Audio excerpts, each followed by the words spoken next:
IRGC ने एक बड़ा दावा करते हुए कहा है कि बहरीन के अंदर उन्होंने कई सारी क्रूज मिसाइलों से अमेजोन के डेटा सेंटर को निशाना बनाया। ईरान ने दावा किया कि अमेरिका ने हमारी एक कंस्ट्रक्शन साइट पर हमला किया था, जिसके जवाब में हमने अमेजोन के डेटा सेंटर को बहरीन के अंदर क्रूज मिसाइलों से निशाना बनाया। ये जो क्रूज मिसाइलें होती हैं, ये नेवी की तरफ से छोड़ी जाती हैं। समुद्र में ईरान की जो नेवी मौजूद है, उसी ने क्रूज मिसाइलों से अमेजोन के डेटा सेंटर पर हमले का दावा किया है। दोस्तों, बहरीन के अंदर अमेजोन का ये जो डेटा सेंटर बना हुआ है, फारस की खाड़ी के जो देश हैं उसका टेलीकॉम नेटवर्क, बैंकिंग एप्लीकेशन और भी कई सारी चीजों का क्लाउड डेटा यहां पर स्टोर किया जाता है। आईआरजीसी ने ऐसा दावा पहली बार नहीं किया है। जो पहले जंग हुई थी मार्च अप्रैल के महीने में, उस वक्त भी यूएई के अंदर अमेजोन के डेटा सेंटर पर कई हमले ईरान की तरफ से किए गए थे। ईरान बुनियादी ढांचे को निशाना बना रहा है, क्योंकि ईरान के बुनियादी ढांचे पर अमेरिका लगातार अरबी देशों का एयर स्पेस इस्तेमाल करके हमला कर रहा है। पिछले 24 घंटे में तकरीबन 4 जहाजों पर ईरान की नेवी ने समुद्र के अंदर हमला किया है। आप सभी लोग अब तक अच्छे से यह बात जान चुके हैं कि स्ट्रेट ऑफ हॉर्मुज एक ऐसा रास्ता है जहां से दुनिया भर के देशों का 20% तेल गुजरता है। यूरोप के ज्यादातर देश स्ट्रेट ऑफ हॉर्मुज पर निर्भर हैं। यूरोप के देशों का तेल इसी रास्ते से ज्यादा गुजरता है। ईरान ने दोबारा से स्ट्रेट ऑफ हॉर्मुज को बंद कर दिया है। अब ईरान की इजाजत के बगैर, ईरान को पैसा दिए बगैर कोई भी जहाज उधर से नहीं गुजर पा रहा है। जहाज चलाने वाले जो कैप्टन हैं वो ईरान के हमले से बहुत ज्यादा डरे हुए हैं। मीडिया रिपोर्ट्स के मुताबिक शिपिंग कंपनियां जहाज चलाने वाले कैप्टन को दोगुना पैसा दे रही हैं।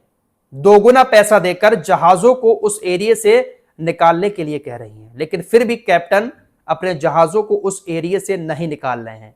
सबको डर है कि अगर जहाज निकला, ईरान हमला करेगा, हमारी जान भी जा सकती है। लेकिन शिपिंग कंपनियां दोगुना पैसा देने को तैयार हैं। इससे आप अंदाजा लगा सकते हैं कि कितना जरूरी रास्ता है यूरोपीय देशों के लिए। खासकर स्ट्रेट ऑफ हॉर्मुज के बंद होने से कच्चे तेल की कीमतें एक बार फिर से बढ़ चुकी हैं। अमेरिका ईरान के बीच समझौता हुआ था, $70-72 प्रति बैरल तक पहुंच गया था तेल। एक बार फिर से कीमतें बढ़ चुकी हैं और हो सकता है कि आने वाले दिनों में कीमतें और ज्यादा बढ़ जाएं, क्योंकि बाबल मंडप भी अब बंद कर दिया गया है हूतीस की तरफ से सऊदी अरब के लिए। यमन के हूतीस की तरफ से ऐलान किया गया है कि सऊदी अरब के जहाजों के लिए लाल सागर अब पूरी तरह से बंद हो चुका है। कोई भी सऊदी अरब का जहाज ना तो इधर से गुजरेगा और ना ही कोई जहाज सऊदी अरब जाएगा। सऊदी अरब का जो तेल है वो ज्यादातर इसी एरिया से गुजरता है।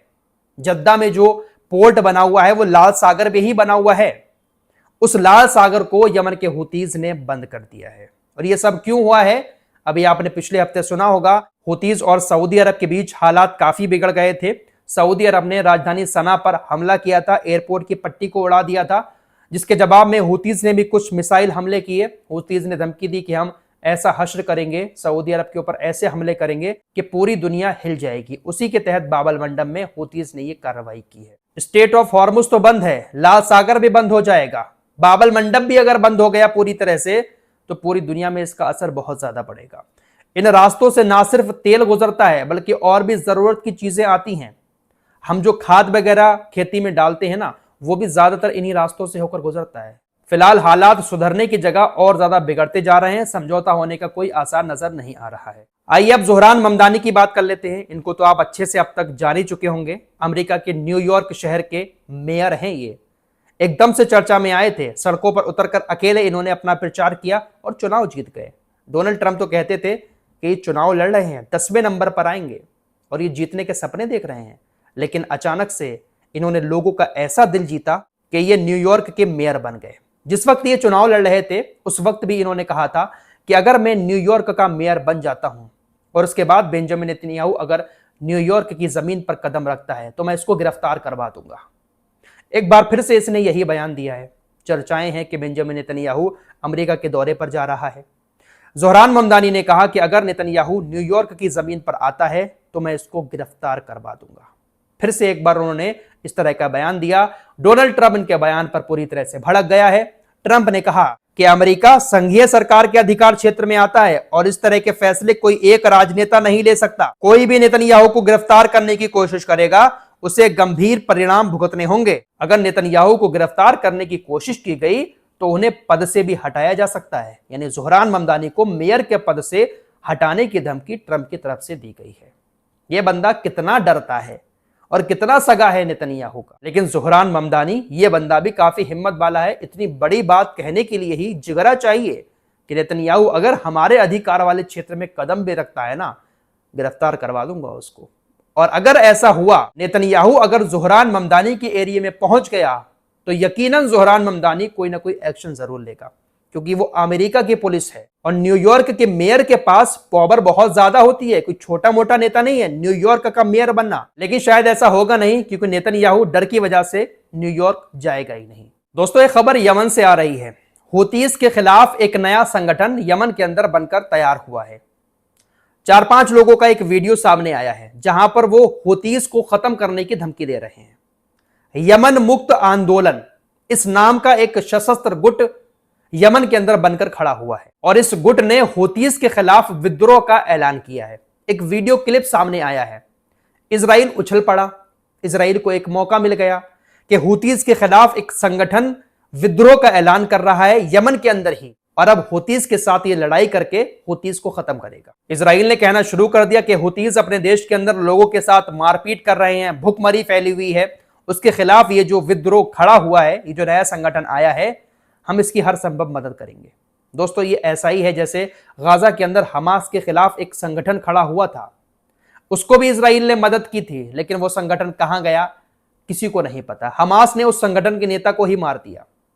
8-10 लोग खड़े हुए हैं, 1000-2000 लोगों को इकट्ठा कर लेंगे, लेकिन सबको चुन चुनकर शायद हुतीस मार देंगे। इजराइल और अमेरिका ऐसे ही लोगों का इंतजार करते हैं।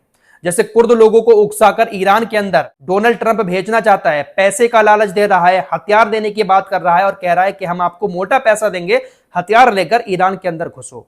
लेकिन कुर्द लोग ईरान के हमलों से डर रहे हैं, ईरान के अंदर घुस नहीं रहे हैं। ईरान ने पहले ही उनको कुचल दिया। ऐसी खबर जब ईरान को मिली कि ये लोग हमला कर सकते हैं ईरान के अंदर घुसकर, तो ईरान ने पहले ही कुर्द संगठनों के ठिकानों पर हमला करके बहुत सारे कुर्दों को मार दिया। तो ये लोग इस तरह से छोटे छोटे गुट पैदा करके ईरान, हुतीस और हमास को हराने की कोशिशें कर रहे हैं। लेकिन न्यूयॉर्क टाइम्स और उनके तमाम मीडिया हाउस ये बात लिख रहे हैं कि डोनाल्ड ट्रंप जो चाह रहे थे वो हो नहीं पाया है। डोनाल्ड ट्रंप को ऐसा लग रहा था वेनेजुएला के जीतने के बाद कि ईरान को भी हम आराम से जीत लेंगे, लेकिन ऐसा हो नहीं पाया। ईरान को ये लोग जितना दबाने की कोशिश करते हैं, जितना हमले करते हैं, ईरान उतना ही ताकत के साथ पलटवार करता है। और यही हकीकत है दोस्तों, ईरान इनके हमलों से डर नहीं रहा है। अब डोनाल्ड ट्रंप बहुत बुरी तरह से फंस चुका है। फिलहाल दोस्तों, ये जंग अभी जारी है। ईरान हर हमले का मुंहतोड़ जवाब दे रहा है। स्ट्रेट ऑफ हॉर्मुज भी अभी बंद है, पूरी तरह से नहीं खुला है और समझौता होने की चांसेस भी नजर नहीं आ रहे हैं। इसके चलते हुए तो ऐसा ही लग रहा है कि पेट्रोल डीजल जो हमारे देश के अंदर भी महंगा है, कच्चे तेल के दाम जब कम हुए समझौता होने के बाद, हमारे देश में तेल के दाम नहीं घटे थे, अब तेल के दाम फिर बढ़ना शुरू हो चुके हैं। अब देखते हैं कि पेट्रोलियम कंपनियां तेल के दाम बढ़ाती हैं या नहीं बढ़ाती हैं। अगर ऐसे हालात बने रहते हैं तो बहुत जल्द तेल और ऊपर पहुंच सकता है। फिलहाल इन सब का जिम्मेदार कौन है, आप सभी लोग जानते हैं। इस रिपोर्ट में इतना ही। कुछ और खबरों के साथ फिर हाजिर होंगे। अपना ख्याल रखिएगा। अल्लाह हाफिज।